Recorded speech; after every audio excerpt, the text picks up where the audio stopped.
지금 최근에 정청래 대표의 행적을 보면 함께 보시겠습니다. 이재명 기사 저도 별로 생각하고 싶지 않아요. 왜냐하면 그냥 이렇게 싫어요.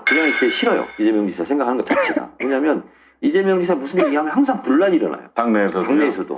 그러니까 막 너무 지지자들끼리 또 격렬하게 싸우고 그 자체가 그러니까 뭐 이재명 기사 이렇게 뭐 압수수색 받고 있는데 아무도 도와주지 않는다 그러는데 도와주기가 싫어요.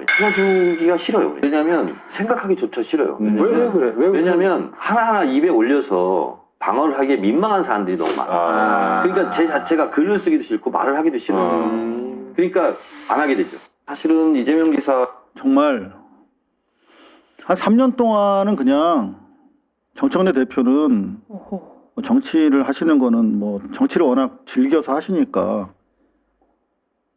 한 3년 동안은 계속 절하고 다니면서 반성해야 돼요.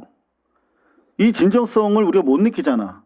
지금 최근에 인사라든가 하는 일들을 보면 이 말이 진심이었던 거예요. 누구보다도 앞장서서 이재명 그 고난에 2018년 10월이면 정말 힘들 때거든요. 이재명 대표. 근데 거기다가 완전 관짝에 못을 받는 발언을 하셨잖아. 그래서 뭐 어디선가 뭐 이동영식인가 거기 프로고 나가서 뭐 사과 비슷한 거 하시는 걸 봤는데 한 3년 정도는 그냥 뭐 정치는 하세요. 뭐 생계형 정치인인 거 아니니까 하지만 반성하십시오. 그리고 최근 행태를 보면 이 발언이 자꾸 생각이 나요. 맞아요. 그래서 제가 말씀드린 거고요. 그런데 또 한번 반추를 해보면 다른 한편으로는 최근에는 친명의 대표 주자인 것처럼 선봉장의 역할을 했었단 말이에요. 그 보수 언론에서 원색적인 비난을 들을 정도로 맹목적으로 이재명 대통령을 추앙하고 비호하는 발언을 한다고. 그러니까 이게 사람이 자기 필요에 따라 가지고 완전히 굴종했다가 또 비난했다가 그러니까 과하게 그렇게 하는 사람들은 믿을 수가 없다는 거예요. 제가 정청래 위원이랑 저 오래 알고 지냈어요. 그 진정성도 잘 알고 여하튼 사회 개혁에 대한 의지가 있습니다. 그런데 역사라는 건 말이에요. 어느 시점이 되면 필요 없어지는 기능들과 존재들이 있어요. 응? 제가 고등학생이 되면 제가 중학교 때 좋아하던 마루치 아라치 딱지 같은 게 다 필요 없어지는 순간이 있습니다.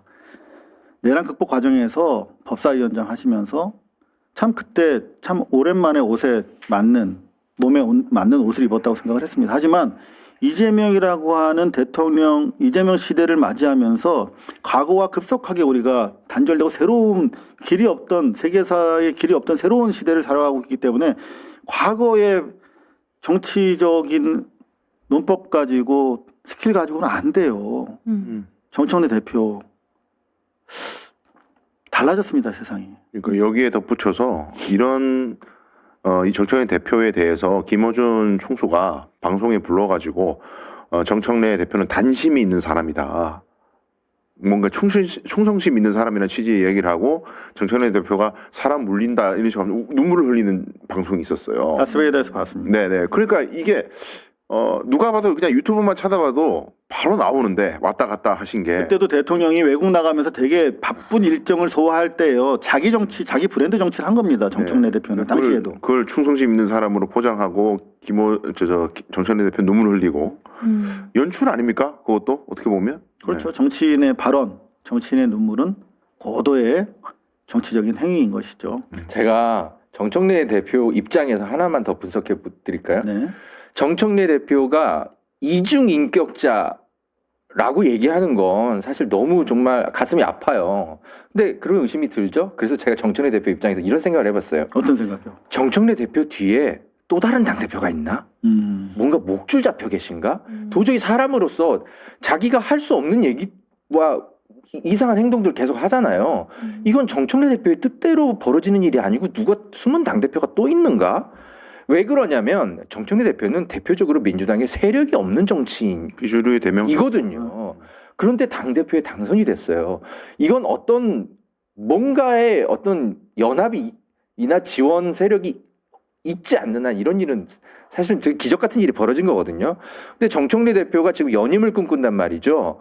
아마도. 네. 그런데 이상한 행동들을 자꾸 이해가 안 되니까 이게 이중인격자 아니야 이렇게 얘기가 나오지만 그것도 맞을 수 있지만 정청래 대표가 어딘가에 지금 목줄 잡혀 계시고 기본적으로 정청래 대표 끌려다니시는 건가 지금 생각도 좀. 낙검수로 사실 중앙 정치 무대에서 빛을 발하기 시작하신 분이에요. 그러니까 낙검수와 운명을 같이 엮고 그리고 뉴스공장을 통해서 대중적 지지도를 확보했기 때문에 사실 따지고 보면 30만의 그 조직된 아주 깨어있는 우리 사실 저는 낙검수라든가 그리고 뉴스공장의 대부분 시청자들이 대단히 훌륭한 우리 민주진영의 시민들이라고 생각을 하거든요. 그리고 저 역시 딴지 게시판에서 정보를 많이 봐요. 그런데 정청래 대표는 딴지일보와 뉴스공장의 효용성을 몸으로 체득한 사람이야. 그것 때문에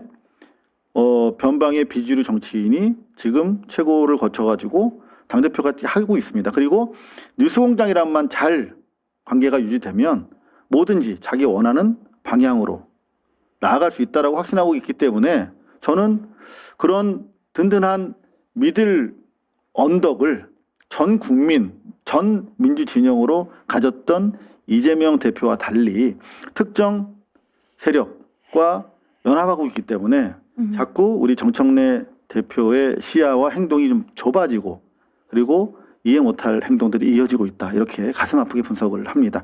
자, 오늘 이렇게 좀 마무리를 해야 될 것 같은데 기사 하나만 더 보여드릴게요. 재미있는 겁니다. 뉴시스. 네, 조국 코스피 5천 과실 국민에게 닿지 못하면 정치 실패. 정치 실패한답니다.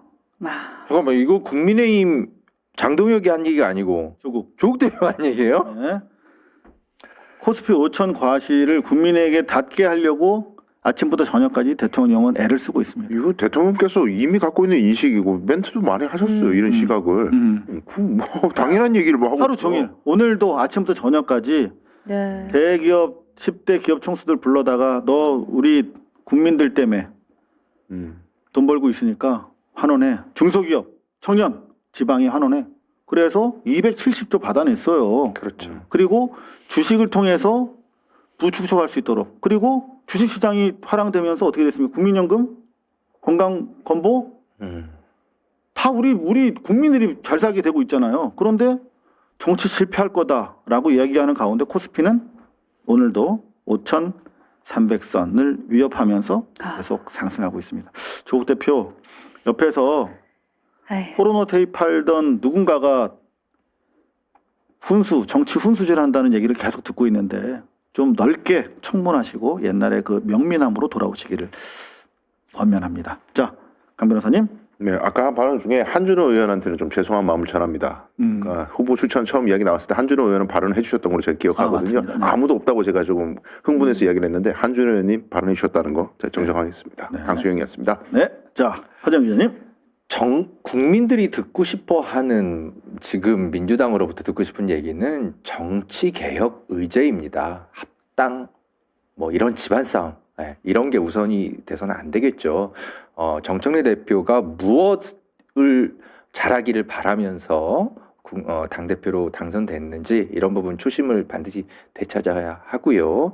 특검 문제 그리고 검찰 개혁 이슈 다 사라지고 지금 당 내부 문제로 연일 지금 시끄럽지 않습니까? 언론들이 이재명 정부가 무엇을 잘하고 있는지를 기사를 쓰고 싶어도 지면이 모자라요. 민주당 내부 소식 이런 거 이제 그만하고 내일 뭐 민주당 민주당 원내 총회에서 아마 이제 의원총회에서 여러 가지 뭐 얘기들이 나오겠지만 이것을 무슨 뭐 당권 경쟁이다 이렇게 폄하하지 마시고 본인에 대한 성토가 왜 이렇게 나오는지 좀 귀 기울이실 때가 좀 됐다. 네, 이렇게 좀 말씀을 좀 드리고 싶습니다. 네, 노승희 아나운서님 수고하셨습니다. 네. 오늘 너무 네, 여기 네, 오늘 열기가 진짜 뜨겁습니다. 네. 그래서 이렇게 열심히 또 취재해 주시고 조사해 주셔서 감사드립니다. 네, 사실 저희가 명색이 청와대 출입 기자인데 청와대에서 나오는 엄청나게 많은 뉴스들이 있어요. 아까 말씀하셨던 것처럼. 근데 모든 지금 뉴스를 블랙홀 오늘 젠플릭스 하나도 못 봤네요. 선배. 자, 지금 보면 진짜 대통령의 지금 부동산 개혁 엄청난 속도가 진행이 되고 있고 속도감 있게 강훈식 비서실장은 중앙일보와의 인터뷰를 통해서 집값 대책 관련해서 입법과 행정 총동원하겠다. 결국은 보유세도 손볼 수 있다. 지선? 상관없어. 표? 상관없어. 욕해도 좋아. 나라가 우선이야. 라며 모든 걸 지금 동원하겠다라고 하면서 지금 강남 부동산 움직이기 시작하고 있죠. 단기 필마로 여기 좀 보여주세요. 단기 필마로 SNS 정치 계속되고 있고요. 대통령 계속 이제 여러분들만 믿고 국민만 믿고 트위터, X를 통해서 여러분들과 직접 소통하는 메시지 계속 내고 있습니다. 여러분들 지금 대통령 99만 2천 팔로워입니다. 팔로우 해주세요. 그리고 리트윗 해주세요. 대통령과 함께 해주시면 우리 이겨낼 수 있습니다. 늘 그래왔던 것처럼 3시간 전에도 이제 임대주택 문제에 본격적으로 거론하고 계시고요. 계속 메시지 내고 있습니다. 자, 임대사업자 문제 손 대겠다. 자, 쭉쭉쭉 얘기하고 계시고요. 그리고 이제 부동산과 관련해서 언론 개혁도 한 몸으로 진행되고 있습니다. 지금 대통령이 SNS를 통해서 직접 소통하면서 사실상 재래식 매체의 영향력이 엄청나게 좀 줄고 있어요. 그런 와중에 오늘 한국경제신문이 압수수색하고 주식 주가 조작하면 폐가 망신시킨다고 그랬죠. 결국 한국경제신문 사장도 좀 물러났습니다. 계속 언론 개혁 모든 그냥 파상적으로 진행이 되고 있습니다. 그냥 민주당처럼 뭐 하는 척하는 게 아니라 폐가 망신 확실하게 이거 계속 보여주세요. 폐가 망신 확실하게 지금 진행되고 있고요. 상속세 관련해서 가짜 뉴스 했던 놈들 지금 된소리 맞고 있죠. 대한상의도 아마 이참에 과거에 기득권에 앞장서서 가짜 뉴스 유포하던 짓 이제는 그만할 겁니다. 부자들 도망가봤자 갈 데가 없어요. 대한민국만큼 좋은 나라 없다는 거 알고 계시죠? 자, 오늘도 일하는 대통령 세수가 계속 늘어나고 있답니다. 초과세수 청신호 드디어 청신호 올리기 시작하고요. 그리고 대북 관련 며칠 내 새 진전이 있을 수 있다. 지금 저희가 종합적으로 취재해 보니까 대북 인도적 차원의 지원이 해제될 것 같다. 규제가. 요거 크로스로 예. 지금 체크가 되고 있죠? 예, 실제로 네. 요거는 저희 고발뉴스와 허지영 기자의 단독 취재에 따른 단독 보도입니다. 자, 그리고 또 AI를 통해서 좋아지는데 여러 가지 또 시민사회와 머리를 맞대야 되는 이슈들이 되게 많거든요. 요것도 계속 진행 중입니다. 아, 선배님 이걸 다 취재를 하셨는데 이걸 하나도 못했어. 못 풀고. 못했어. 그러니까 제발 민주당이 내부에 제발 문제입니다. 이런 거 좀 이제 그만 뉴스 좀 그만 도배했으면 좋겠습니다.